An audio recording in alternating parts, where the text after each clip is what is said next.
આપણી સંકલ્પ ન્યૂઝ ચેનલને સબસ્ક્રાઇબ અને લાઇક કરો, બેલ આઇકન દબાવો જેથી આવનાર ન્યૂઝ અપડેટ્સની નોટિફિકેશન આપના મોબાઈલ પર સૌથી પહેલા પહોંચે. Like, subscribe and share the video. નમસ્કાર દર્શક મિત્રો, હું છું પૂજા ટંડેલ. સંકલ્પ ન્યૂઝમાં આપનું સ્વાગત છે. સમાચારની શરૂઆત કરતા પહેલા એક નજર આજના મુખ્ય સમાચાર ઉપર. વલસાડનો ટિકિટ ચેકર વડનગર એક્સપ્રેસ ટ્રેનમાં ₹1500ની લાંચ લેતા એસીબીના રંગે હાથે ઝડપાયો. ટ્રેનમાં ટિકિટ વિના મુસાફરી કરવા દેવા માટે ₹200 થી 2000 સુધીની લાંચ લેતા હોવાની ફરિયાદ. Valsad Vadnagar express train Gandhinagar railway station છોડી આગળ વધી રહી હતી ત્યારે એસીબી ગોઠવેલા ડિકોય છટકામાં વલસાડનો ચીફ ટિકિટ ઇન્સ્પેક્ટર વિના ટિકિટે મુસાફરી કરવા દેવાના વેજમાં ચાલુ ટ્રેને ડિકોય પાસેથી ₹1500ની લાંચ લેતા ગાંધીનગર એસીબીના છટકામાં ઝડપાયો હતો. આ કેસની મળતી માહિતી મુજબ એક ડિકોયર દ્વારા ગાંધીનગર એન્ટી કરપ્શન બ્યુરો અને અમદાવાદ કાલુપુર રેલવે સ્ટેશન ઉપર આવતી જતી ટ્રેનોમાં રેલવેના ટિકિટ ચેકરો ટિકિટ વિના મુસાફરી કરતા મુસાફરોને ટિકિટ વિના મુસાફરી કરવા દેવા માટે લાંચ પેટે ₹200 થી 2000 સુધીની લાંચ લેવામાં આવતી હોવાની ફરિયાદ મળી હતી. જેના આધારે સતર્ક થઈ ગયેલી ગાંધીનગર એસીબીના પીઆઈ ડીએ ચૌધરી તથા ટીમે ડિકોયરના સહયોગથી વલસાડ વડનગર એક્સપ્રેસમાં વોચ ગોઠવી હતી અને તે મુજબ ડિકોયર સાથે છટકાનું આયોજન કર્યું હતું. જેમાં વલસાડથી વડનગર જઈ રહેલી ટ્રેન ગાંધીનગર સ્ટેશને રોકાઈને ઉપડ્યા બાદ 2 કિલોમીટર સુધી પહોંચતા વોચ ગોઠવી રાખી હતી. તે દરમિયાન ડિકોયર પાસે અમદાવાદથી મહેસાણા સુધી વગર ટિકિટે મુસાફરી કરવા દેવાના વેજ પેટે ₹1500ની લાંચની માંગ કરતા સ્વીકારી વલસાડ રેલવે હેડક્વાર્ટર વર્ગ 3નો ચીફ ટિકિટ ઇન્સ્પેક્ટર વિજય ચીમનભાઈ પટેલ ગાંધીનગર એસીબી ટીમના હાથે રંગે હાથે ઝડપાઈ ગયો હતો, જેને અટકાયત કરી આગળની તપાસ હાથ ધરવામાં આવી હતી.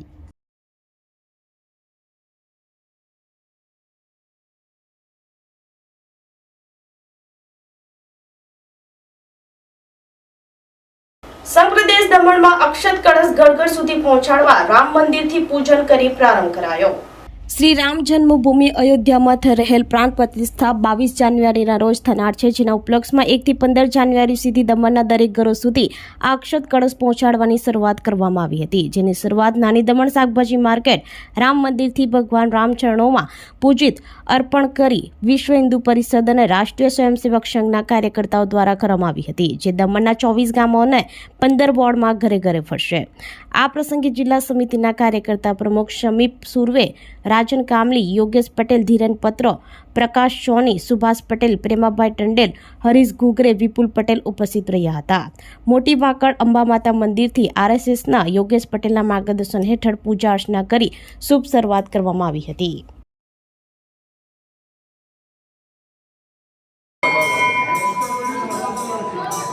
रामचंद्र भगवान की जय. श्री राम जय राम जय राम जय जय राम.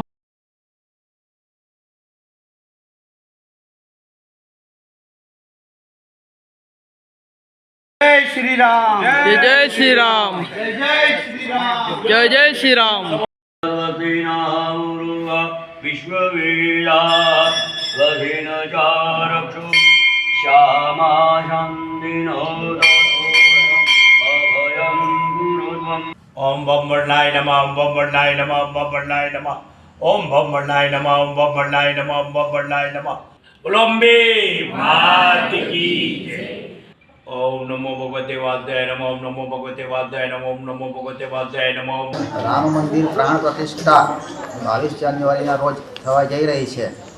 તેના ઉપલક્ષમાં આખા સમગ્ર વિશ્વમાં અને ભારતના દરેક ઘરોમાં એક અયોધ્યાથી આવેલ પૂજિત અક્ષતનું વિતરણ ઘર ઘર સંપર્ક અભિયાન આજરોજ અંબામાતા મંદિર મોટી વાગડના અંબામાતા ધામથી તેની શરૂઆત કરી રહ્યા છે અને દરેક ઘરે સંપર્ક થશે. આજે અહીં મોટી વાગડ ગામની માતૃશક્તિ અને આપણા ભાઈઓ આ અભિયાન સાથે જોડાઈને અત્યારે શરૂઆત કરી રહ્યા છે મા અંબાના ધામથી. જય શ્રી રામ. પારડીના બાલદા ગામે હનુમાનજી મંદિરે અયોધ્યાથી આવેલ અક્ષત કળશ વીએસપી દ્વારા 7 મંડળોને વિતરણ કરાયું. પારડી તાલુકાના બાલદા ગામમાં હનુમાનજી મંદિર ખાતે વિશ્વ હિન્દુ પરિષદ પારડી તાલુકા દ્વારા અયોધ્યાથી આવેલ અક્ષત કળશ વિતરણ માટેનો કાર્યક્રમ રાખવામાં આવ્યો હતો. પારડી તાલુકાના 54 ગામોથી અલગ અલગ 7 મંડળોના અક્ષત કળશમાં આપવામાં આવ્યા હતા, જે હવે પછી તાલુકાના 66,000 જેટલા ઘર સુધી પહોંચાડવામાં આવશે. આ કાર્યક્રમમાં પારડી તાલુકા વિશ્વ હિન્દુ પરિષદના અધ્યક્ષ કૃણાલ પટેલ, વલસાડ જિલ્લા વિશ્વ હિન્દુ પરિષદ ધર્માચાર્ય પરેશભાઈ જાની, રાષ્ટ્રીય સ્વયંસેવક સંઘ પારડી તાલુકા કાર્યવાહ પ્રફુલભાઈ પટેલ, પારડી તાલુકા પંચાયત ઉપપ્રમુખ ડિમ્પલબેન પટેલ, મનીષ રાણા, વિશ્વ હિન્દુ પરિષદ પારડી તાલુકા મંત્રી ચેતન પટેલ, મહેશ પટેલ વગેરે વિવિધ ગામના અગ્રણીઓ ઉપસ્થિત રહ્યા હતા.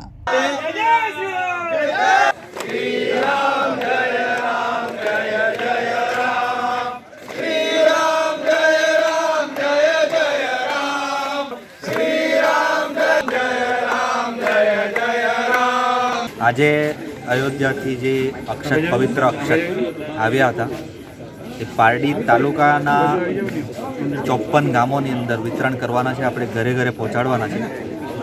તો એ કાર્યક્રમ રાખવામાં આવ્યો હતો કે આજે પારડી તાલુકાના 54 ગામોમાં જે અલગ અલગ 7 મંડળો પાડવામાં આવ્યા છે, એ 7 મંડળોની અંદર એમને સુપ્રત કરવામાં આવ્યા છે અને અહીંયાથી આવતી 1 તારીખથી એ ઘરે ઘરે પહોંચાડવાનું કાર્ય શરૂ થશે. એ માટેનો જે કાર્યક્રમ આજે રાખવામાં આવ્યો હતો, એ કાર્યક્રમની અંદર આપણી સાથે વલસાડ જિલ્લા વિશ્વ હિન્દુ પરિષદના ધર્માચાર્ય શ્રી પરેશભાઈ જાની ઉપસ્થિત રહ્યા હતા. રાષ્ટ્રીય સ્વયંસેવક સંઘ પારડી તાલુકા કાર્યવાહ શ્રી પ્રફુલભાઈ પટેલ આપણી સાથે ઉપસ્થિત રહ્યા હતા. આપણી સાથે પારડી તાલુકા પંચાયતના ઉપપ્રમુખ શ્રી ડિમ્પલબેન પટેલ પણ ઉપસ્થિત રહ્યા હતા અને અલગ અલગ આપણા જે 7 મંડળો છે એમના પ્રમુખો ઉપસ્થિત રહ્યા હતા અને 54 ગામોમાંથી ઘણા સરપંચો પણ ઉપસ્થિત રહ્યા હતા.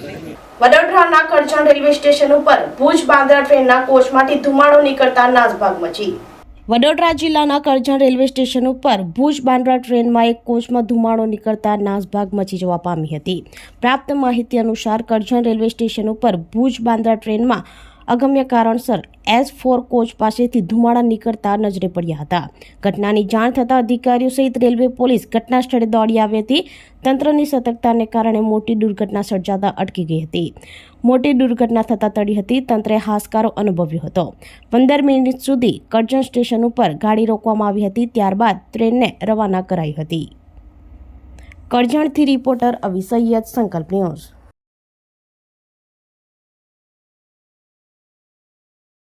તો આ હતા સમાચારો. નવા સમાચારો સાથે કાલે ફરી મળીશું. નમસ્કાર. આપણી સંકલ્પ ન્યૂઝ ચેનલને સબસ્ક્રાઇબ અને લાઇક કરો. બેલ આઇકન દબાવો જેથી આવનાર ન્યૂઝ અપડેટ્સની નોટિફિકેશન આપના મોબાઈલ પર સૌથી પહેલા પહોંચે. Like, subscribe and share the video.